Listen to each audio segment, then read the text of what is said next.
Assalamualaikum warahmatullahi wabarakatuh. Salam sejahtera untuk kita semua. Om Swastiastu, Namo Buddhaya. Salam kebajikan, Rahayu.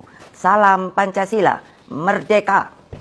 Saudara-saudara sekalian, seluruh rakyat Indonesia yang saya cintai dan banggakan dimanapun kalian berada. Puji syukur kehadirat Allah Subhanahu wa Ta'ala atas rahmat dan karunia-Nya yang diberikan kepada kita semua. Pada momentum yang sangat baik ini, setelah mendengarkan dengan seksama terhadap apa yang terjadi dalam kehidupan politik kita masa sekarang dan mempertimbangkan segala sesuatunya dengan hati nurani yang jernih sebagai kontemplasi, maka saya memutuskan sudah tiba saatnya untuk berbicara. Berbicara dengan nurani, berbicara dengan tuntunan akal sehat, dan berbicara dengan kebenaran yang hakiki. Dengan melihat persoalan yang kita hadapi akhir-akhir ini, maka izinkan saya berbicara di sini sebagai anak bangsa yang ikut berjuang bagi tegaknya demokrasi Indonesia, juga berbicara sebagai Presiden kelima Republik Indonesia dan sebagai Ketua Umum Partai Demokrasi Indonesia Perjuangan. Saudara-saudara sekalian, keputusan Majelis Kehormatan Mahkamah Konstitusi telah memberikan cahaya terang di tengah kegelapan demokrasi. Keputusan MK tersebut menjadi bukti bahwa kekuatan moral, politik kebenaran, dan politik akal sehat tetap berdiri kokoh meski menghadapi rekayasa hukum konstitusi. Kita semua tentunya sangat-sangat prihatin dan menyayangkan mengapa hal tersebut sampai terjadi. Berulang kali saya mengatakan bahwa konstitusi itu adalah pranata kehidupan berbangsa dan bernegara yang harus diikuti dengan seluruh-seluruhnya. Konstitusi tidak hanya ditaati sebagai sebuah hukum dasar tertulis, namun konstitusi itu harus memiliki roh yang mewakili kehendak, tekad, dan cita-cita tentang bagaimana bangunan tata pemerintahan negara disusun dan dikelola dengan sebaik-baiknya, seperti yang dicita-citakan oleh para pendiri bangsa.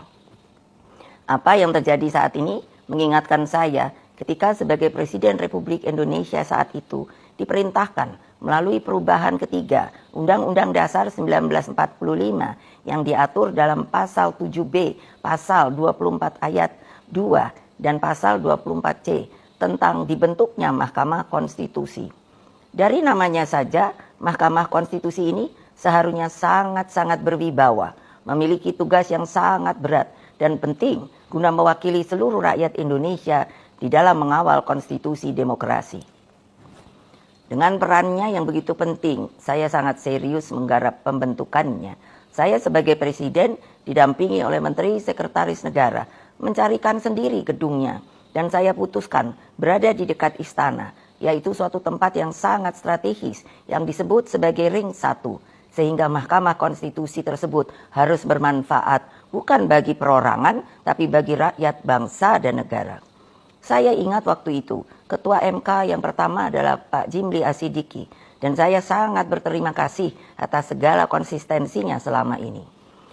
Saudara-saudara sekalian, seluruh rakyat Indonesia yang saya cintai dan banggakan, dengan seluruh suasana kebatinan terkait pembentukan MK ini, apa yang menjadi kehendak rakyat melalui reformasi adalah suatu perlawanan terhadap watak dan kultur pemerintahan yang pada waktu itu memang sangat otoriter.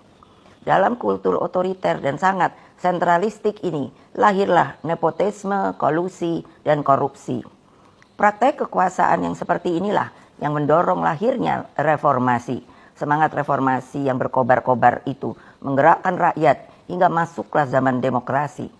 Bukan sebuah proses yang mudah, bukan yang indah, karena pada waktu itu sampai saat ini kita masih seharusnya mengenang dengan perasaan hati yang begitu sedih atas pengorbanan rakyat dan mahasiswa melalui peristiwa Kuda Tuli, peristiwa Trisakti, peristiwa Semanggi, hingga berbagai peristiwa penculikan para aktivis, bagian dari rakyat, dan lain-lain. Mereka banyak saksi-saksi hidup yang sampai hari ini berdiam diri. Semua menjadi wajah gelap demokrasi. Praktek kekuasaan yang otoriter itulah yang telah kita koreksi. Maka melalui reformasi, janganlah lupa, lahirlah demokratisasi melalui pelaksanaan pemilu presiden dan wakil presiden secara langsung dan terbatas, serta undang-undang tentang pemerintahan yang bebas dari nepotisme, kolusi, dan korupsi. Apa yang terjadi di Mahkamah Konstitusi akhir-akhir ini telah menyadarkan kita semua bahwa berbagai manipulasi hukum kembali terjadi.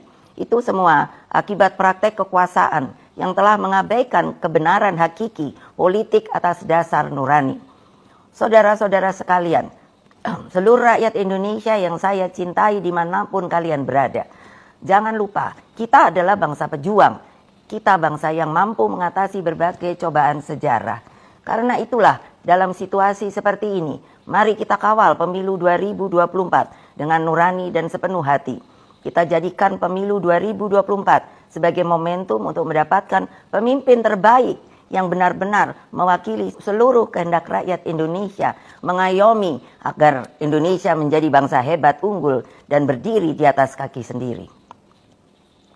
Rekayasa hukum tidak boleh terjadi lagi. Hukum harus menjadi alat yang menghadirkan kebenaran. Hukum harus menjadi alat mewujudkan keadilan. Hukum harus menjadi alat mengayomi seluruh bangsa dan negara Indonesia. Dengan keadilan inilah kemakmuran pasti akan bisa diwujudkan.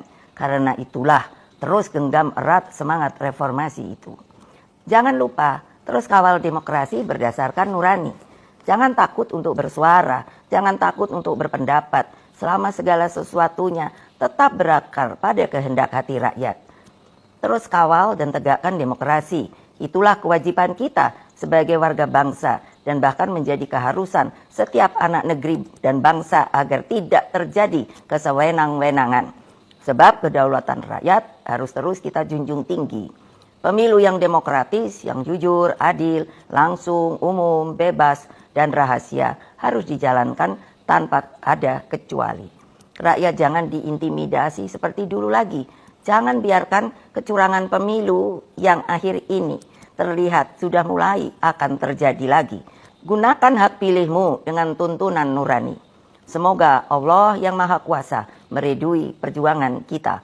Merdeka, merdeka, merdeka. Terima kasih. Wassalamualaikum warahmatullahi wabarakatuh. Om Santi, Santi, Santi Om Rahayu.